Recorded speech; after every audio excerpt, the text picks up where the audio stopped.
விஷயம் என்னன்னா குருவே, நான் ஒரு பிரச்சனையில இருக்கேன். இந்த பிரச்சனையை தீர்க்க உங்களால மட்டும்தான் முடியும். உங்களுக்கு வந்த பிரச்சனை என்ன மகாராஜா? குருவே, அது விஷயம் என்னன்னா, இறந்து போன எங்க அம்மாவோட புண்ணிய திதி வருது. எனக்கு தெரியும். கடந்த 2 வருஷமா உங்க அம்மாவோட திதியை நான் தானே நடத்தி வச்சுக்கிட்டு இருக்கேன். விசித்திரமான விஷயம், நேத்து ராத்திரி என்னுடைய அம்மா என் கனவுல வந்தாங்க. அப்படியா? ஆமா. அப்பதான் அவங்களுடைய கடைசி ஆசை எனக்கு ஞாபகம் வந்துச்சு. அது என்ன கடைசி ஆசை மகாராஜா? ரத்னகிரியோட மாம்பழங்களை சுவைக்கணுங்கிற ஆசை. என்னுடைய அம்மா ரத்னகிரியோட மாம்பழங்களை சுவைக்கணும்னு ஆசைப்பட்டாங்க. ஆனா அவங்களுடைய இந்த ஆசை நிறைவேறதுக்கு முன்னாடியே அவங்க இறந்து போயிட்டாங்க. அவங்களுடைய இந்த கடைசி ஆசை நிராசையாவே இருந்துருச்சு குருவே. அவங்களுடைய இந்த கடைசி ஆசையை எப்படி நிறைவேற்றுறதுங்கிறது தான் என்னோட பிரச்சனை. குருவே, நீங்க நாளும் தெரிஞ்ச நல்லவர். ஸ்வர்க்கம், நரகம், அதல பாதாளம் எல்லா இடத்துக்கும் உங்களால போயிட்டு வர முடியும். உங்களுடைய இந்த அதீத சக்தியை வச்சு நீங்க ஸ்வர்க்கத்தை தொடர்பு கொள்ளணும்னு ஆசைப்படுறேன். அப்படி தொடர்பு கொண்டு என்னுடைய அம்மாவோட கடைசி ஆசையை எப்படி நிறைவேற்றுறதுன்னு கண்டுபிடிச்சு சொல்லுங்க. கண்டிப்பா மகாராஜா, கண்டிப்பா. நான் இன்னைக்கே தவம் பண்ண உட்கார்றேன். என்னோட தவத்துக்கு இருக்கிற சக்தியை வச்சு உங்க அம்மாவோட கடைசி ஆசையை நிறைவேற்றுறதுக்கு என்ன வழின்னு சொல்றேன். ரொம்ப நன்றி குருவே.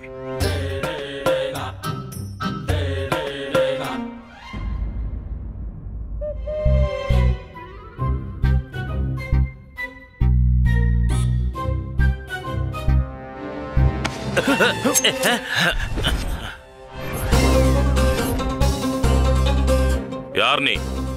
ஒரு அடி எடுத்து வச்ச குத்தி கொன்னுடுவேன். இந்த அர்த்தராத்திரியில அரண்மனையில என்ன பண்ணிட்டு இருக்க? மந்திரியாரே, நீங்களா? மகாராஜா, நீங்களா? ஒரு நிமிஷத்துல நான் ஆடியே போயிட்டேன். நம்பவே முடியல மந்திரியாரே, உங்க மாறுவேஷம் ரொம்ப நல்லா இருக்கு.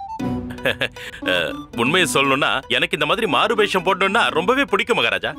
இதுல யாரும் என்ன அடிச்சுக்க முடியாது. அப்படியா? நான் என்ன சொல்ல வரேன்னா, உங்களுக்கும் இது ரொம்ப அற்புதமா பொருந்தி இருக்கு மகாராஜா. எனக்கும் கூடவா? இல்ல மகாராஜா, உங்களுக்கு மட்டும்தான் நல்லா பொருந்தி இருக்கு. நான் சும்மா என் பேரையும் சேர்த்துக்கிட்டேன். மகாராஜா, என்ன அற்புதமா இருக்கு தெரியுமா? அப்படியே இந்த வேஷத்துல நீங்க வாழ்றீங்க. இதத்தான் சொல்லுவாங்க வேடம்னு, இதத்தான் சொல்லுவாங்க இணையில்லா திறமைன்னு. வேஷம் போட்டுட்டு வந்தது ஸ்ரீகிருஷ்ண தேவராய மகாராஜா தான் ஒருத்தராலையாவது கண்டுபிடிக்க முடியுமா? மகாராஜா மகாராஜா தான், மகாராஜா ஸ்ரீகிருஷ்ண தேவராய். சத்தம் போடாதீங்க மகாமந்திரியாரே, யாராவது கேட்டாங்கன்னா நாம மாட்டிக்குவோம். வாங்க வாங்க, சீக்கிரம் வாங்க. வாங்க, ஏற்கனவே கிளம்புறதுக்கு ரொம்ப தாமதம் ஆயிடுச்சு மகாராஜா. ஆமா, தாமதமானதுக்கு நான் தான் காரணம் மகாமந்திரியாரே. நான் இங்க வரதுக்கு முன்னாடி தவறுதலா மகாராணியோட அந்தப்புறத்துக்குள்ள போயிட்டேன். அவங்க எனக்காக சில சிறப்பு ஏற்பாடுகளை பண்ணியிருந்தாங்க. அதான் கொஞ்ச நேரம் ஆயிடுச்சு. என்னால புரிஞ்சுக்க முடியுது மகாராஜா. இதுல உங்களுக்கு என்ன புரிஞ்சுது? உங்களோட கடமை உணர்ச்சி தான் மகாராஜா, வேற என்ன இருக்கு? இதுல புரிஞ்சுக்க வேற என்ன இருக்குன்னு கேக்குறேன். நான் என்ன சொல்ல வரேன்னா, அடமழையா இருந்தாலும் கடும் புயலா இருந்தாலும் நீங்க மாசத்துக்கு ஒரு தடவை வேற வேற வேஷங்களை போட்டுக்கிட்டு நகரம் முழுக்க சுத்தி மக்களோட சுகதுக்கங்களை பத்தி தெரிஞ்சுக்காம இருக்கவே மாட்டேன். இது ரொம்ப அவசியம் மகாமந்திரியாரே, ரொம்ப அவசியம். இப்படி பண்ணலன்னா நம்ம நாட்டு மக்கள் என்ன பத்தியும் என்னுடைய ஆட்சியை பத்தியும் என்ன நினைக்கிறாங்கன்னு எனக்கு எப்படி தெரிய வரும் சொல்லுங்க? இப்படி போனாதானே நாட்டு மக்களோட சுகதுக்கத்தை பத்தி தெரிஞ்சுக்க முடியும். இப்ப போலாமா? நேரம் ஆயிடுச்சு. போலாம் மகாராஜா.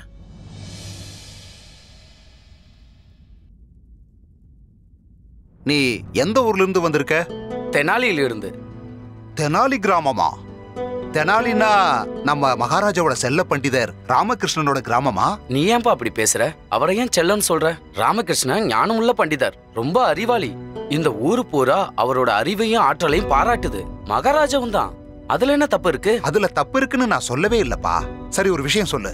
உனக்கே தோணலையா மகாராஜா பண்டிதர் ராமகிருஷ்ணன் மேல அதிக அக்கறை காட்டுறாருன்னு? செல்வம் கொடுத்தாரு, வீடு கொடுத்தாரு, கடைசியில அவரோட தர்பார்ல பதவியும் கொடுத்தாரு. இதுல இருந்து உனக்கு புரியல? மகாராஜாவோட மனசுல அந்த பண்டிதர் தனி இடத்த பிடிச்சிருக்காருன்னு. அது எப்ப நடக்கும்? யாராவது ஒருத்தர் மேல மகாராஜா அதிக அக்கறை காட்டினா தானே. அந்த மாதிரி நினைக்க கூடாதுதான். எல்லாரையும் சமமா தானே மகாராஜா பார்க்கணும். இதத்தான் நான் சொல்ல வந்தேன். இப்பதான் உனக்கு புரிஞ்சிருக்கு. மகாராஜா, அவங்க ஏதோ சும்மா பேசிக்கிட்டு இருக்காங்க.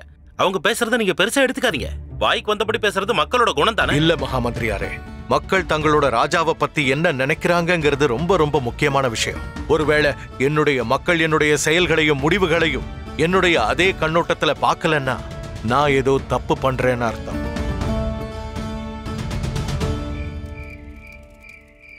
ஆள பார்த்தா சந்திரன் மாதிரி அழகு, பலத்துல அவரை வெல்ல யாரு? ஏழை பங்காளன் எங்க வீட்டு பிள்ளை மகாராஜா ஸ்ரீ கிருஷ்ண தேவராயரு. இந்த உலகத்தில் வேற யாரு நம்ம கிருஷ்ணதேவராயரு போல? இந்த உலகத்தில் வேற யாரு நம்ம கிருஷ்ணதேவராயரு போல? வணக்கம் முனிவரே. வணக்கம் முனிவரே. இந்த நேரத்துல நீங்க எங்க இருந்து வரீங்க? நாங்க பக்கத்து கிராமத்துல இருந்து வரோம். யாத்திரை போறோம். வாங்க வாங்க முனிவரே, வந்து இப்படி உட்காருங்க, ஓய்வு எடுத்துக்குங்க. வாங்க. நிச்சயமா நிச்சயமா எங்களுக்கு ஓய்வு தேவைதான். அப்படின்னா வாங்க வாங்க உட்காருங்க. வாங்க வாங்க. நீங்க எல்லாரும் உங்க ராஜா மேல நிறைய அன்பு வச்சிருக்கீங்க போல இருக்கு. ஆமா ஆமா. அவர் மேல நிறைய மரியாதை வச்சிருக்கீங்க. ஆமா ஆமா. உங்க பாடலை கொஞ்சம் கேட்டேன், நல்லா இருந்துச்சு. அதெல்லாம் சரி. ஆனா நீங்க எல்லாரும் இங்க இந்த சமயத்துல கூடி மவுஸ் என்ன மவுஸா? இந்த மவுஸ்னா என்ன? அது என்னன்னா முனிவரே, நாங்க எல்லாருமே மனைவியோட கோபத்துக்கு ஆளானவங்க. அவங்களுக்கு கோபம் வந்துச்சுன்னா எங்களை அப்படியே ஒதுக்கி வச்சிருவாங்க. நாங்க எல்லாரும் வந்து இங்க ஒன்னா உட்கார்ந்துப்போம். அதனாலதான் நாங்க இந்த இடத்துக்கு மவுஸ்னு பேர் வச்சிருக்கோம். மனைவிகளால் ஒதுக்கப்பட்ட கணவர்கள் சங்கம். எப்போ எங்க மனைவிங்களோட கோபம் குறையுதோ அப்பெல்லாம் நாங்க எல்லாரும் கிளம்பி வீட்டுக்கு போயிடுவோம். ஆச்சரியமா இருக்கு. யாராவது தன்னுடைய மனைவியை பார்த்து இவ்வளவு பயப்படுவாங்களா? இதுல பெரிய விஷயம் என்ன இருக்கு முனிவரே? எங்களை விடுங்க. வீராதி வீரர் மகாராஜா ஸ்ரீ கிருஷ்ண தேவராயர் யார பார்த்தாலும் பயப்பட மாட்டாரு. அப்படி இருக்கிறவரே அவரோட பொண்டாட்டி மகாராணி திருமலாம்பா எதிர்க்க வந்தாலே போதும் பூனை மாதிரி ஆயிடுவாராம. அப்படி இருக்கும்போது நாங்க எந்த மொழிக்கு சொல்லுங்க? அவரு மகாராஜாவா இருந்தா என்னங்க, அவரும் எங்களை மாதிரி ஒரு கணவர் தானே. அவரு மனைவிக்கு கோபம் வந்தா அவரும் அடங்கி போக வேண்டியதானே. அதுல ஒரு மனைவி இல்ல 2 மனைவிங்க. பாவம் என்ன பண்ணுவாரு மனுஷன்? அப்பா, இந்த காதுல என்ன பூந்துச்சுன்னு தெரியல, ஒண்ணுமே கேட்டு தொலைய மாட்டேங்குது. ஏன் திடீர்னு எந்திரிச்சிட்டாரு? என்னாச்சு? சரி, அப்போ நாங்க கிளம்புறோம். அப்ப சரிங்க, வணக்கங்க. சரி, போயிட்டு வாங்க.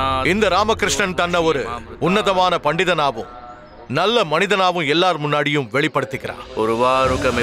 நான் அவனுடைய சுயரூபத்தை தெரிஞ்சுக்க விரும்புறேன். நாம இப்பவே இதே வேஷத்துல அவனுடைய வீட்டுக்குள்ள போக போறோம்.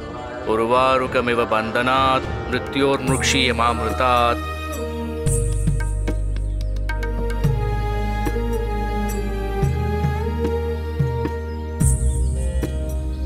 பிக்ஷாம் தேஹி மாதே, பிக்ஷாம் தேஹி. பிக்ஷாந்தேயி மாதே. மன்னிச்சிருங்க முனிவர்களே, இவ்ளோ காலையில வந்தீங்கன்னா பசி, மரணம், பாக்கியம், சௌபாக்கியம், சொத்து, விபத்து இதெல்லாம் கால நேரம் பார்த்து வராது. எங்களுக்கு பசி எடுத்தது, அதனால உங்க வீடு தேடி வந்திருக்கோம். ஆனா இதுல உனக்கு ஏதாவது பிரச்சனைனா விடு, நாங்க வந்த வழியே திரும்ப போயிடுறோம். வாங்க. இருங்க முனிவரே, கொஞ்சம் இருங்க, கோச்சுக்காதீங்க, கொஞ்சம் இருங்க. என்ன காரியம் பண்ற சாரதா? வீடு தேடி வந்த சாதுக்களை வெறும் கையோட அனுப்பக்கூடாது. ராமா, நான் சொல்ல நினைச்சது அது இல்ல. நான் பேசிக்கிறேன். உன்னோட உத்தேசம் அது இல்லைன்னு எனக்கு தெரியும், ஆனா அவங்களுக்கு தெரியாதே பாவம்.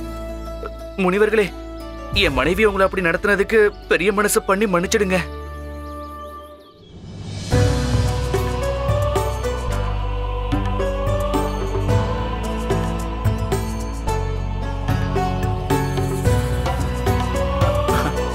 உங்கள மாதிரி முனிவர்களுக்கு சேவை செய்யறதுக்கு நான் என்ன புண்ணியம் செஞ்சிருக்கணும்? உள்ள வாங்க, வீட்டுக்குள்ள வாங்க. வெறும் பிக்ஷை என்ன, விருந்தே சாப்பிட்டுட்டு போங்க. உங்களுக்கு எது வேணும்னாலும் அதை உடனே செய்ய சொல்றேன். உங்க பவித்திரமான கால் எடுத்து வச்சு எங்க வீட்டை புனிதமாக்குங்க. வாங்க வாங்க முனிவரே, வாங்க.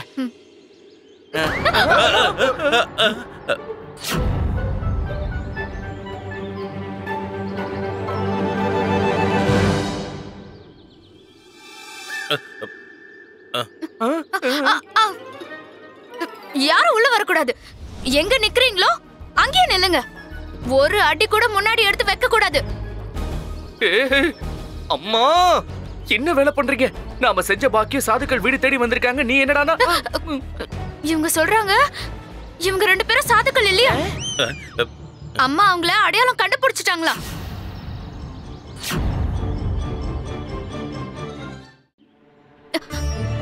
இந்த சாதுக்கள் வேஷத்துல சாக்ஷாத் அந்த கடவுளே நம்ம வீடு தேடி வந்திருக்காங்களா? எடுத்துக்கோங்க. என்னது? அந்த தண்ணி சொம்ப எடுத்து இவங்களோட காலை கழுவி நம்ம வீட்டுக்கு வந்ததுக்கு இவங்களுக்கு நன்றி சொல்லி இவங்க 2 பேரையும் உள்ள வர சொல்லுங்க. மன்னிக்கணும் முனிவரே, இவங்க என்னோட அம்மா. இவங்க மௌன விரதத்துல இருக்கிறதுனால எல்லாத்தையுமே செய்கையில தான் சொல்லுவாங்க. அப்புறம் இவ என்னோட மனைவி சாரதா. இந்த மொத்த உலகத்திலயுமே இவளுக்கு மட்டும்தான் எங்க அம்மா பேசுறது புரியும்னா பாருங்க. 2 பேருமே ரொம்ப நல்லவங்க. நீங்க உள்ள வாங்க, வீட்டுக்குள்ள வாங்க வாங்க.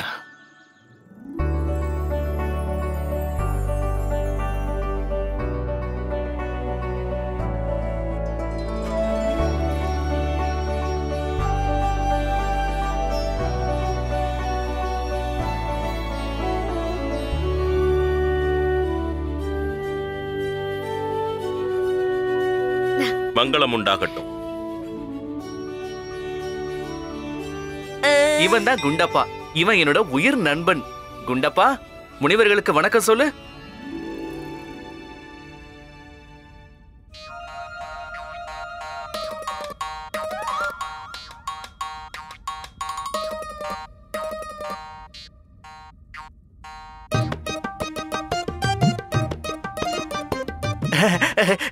குண்டப்பா, நீ நல்ல பையன்ல.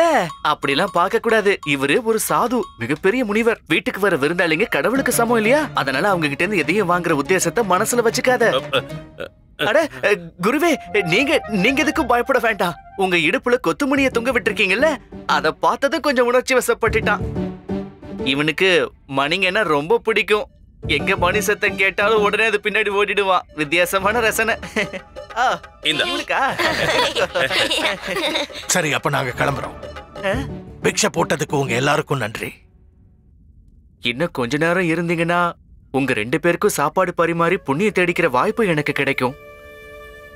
என்னோட மனைவி சாரதா ரொம்ப அருமையா சமைப்பா. உங்களுக்கு அவ சமையல் பிடிக்கும்னு எனக்கு நிறைய நம்பிக்கை இருக்கு. பசிக்குது மகாராஜா. எனக்கும் பசிக்கதான் செய்யுது.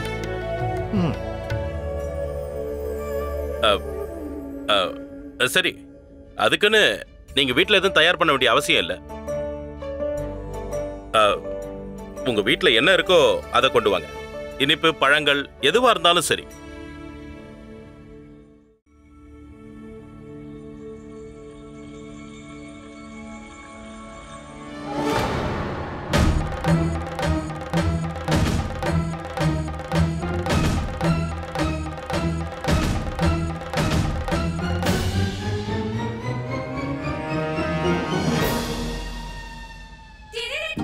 அம்மா இத பரிசோதனை பண்ணி பார்த்தாங்களாம். பரிமாறின இனிப்புகள் எல்லாமே உங்களுக்கு ஏத்தது, ஆரோக்கியமானதும் கூட. நீங்க தைரியமா சாப்பிடலாம்.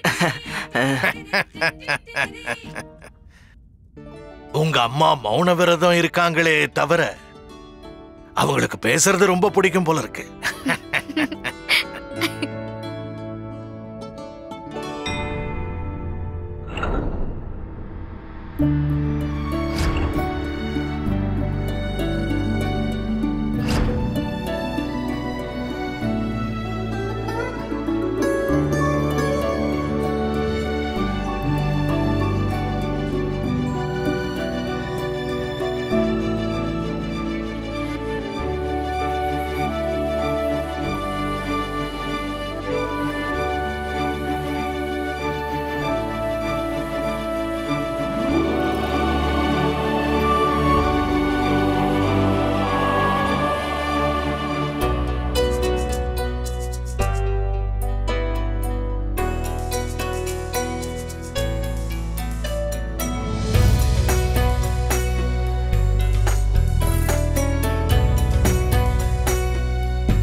நன்றி. இனிப்பெல்லாம் ரொம்ப சுவையா இருந்துச்சு. நல்லா சாப்பிட்டேன். மங்களம் உண்டாகட்டும். இந்த ஏழையை தேடி வந்ததுக்கு சந்தோஷம் முனிவரே. நீங்க எப்பவுமே இந்த குடும்பத்தையும் அதுலயும் குறிப்பா இந்த ராமனையும் ஆசீர்வதிச்சுக்கிட்டே இருக்கணும்னு கேட்டுக்கிற முனிவரே. நிச்சயமா. நாங்க இப்ப கிளம்புறோம். நாளைக்கு சந்திக்கலாம். சீக்கிரம் சந்திக்கலாம். எனக்கு புரியுது முனிவரே. இன்னைக்கு எப்படியும் விடிஞ்சிடுச்சு, நாளும் முடிஞ்சிடுச்சு. இப்ப போய் நீங்க ஓய்வெடுக்க போறீங்க. அதனாலதான் நாளைக்கு பார்க்கலாம்னு சொல்லிருக்கீங்க. ஒருவேளை பிரபுவோட ஆசீர்வாதம் இருந்தா, அதாவது முனிவரோட ஆசீர்வாதம் இருந்தா நாம இன்னொரு நாள் சந்திக்க முடியும் இல்லையா?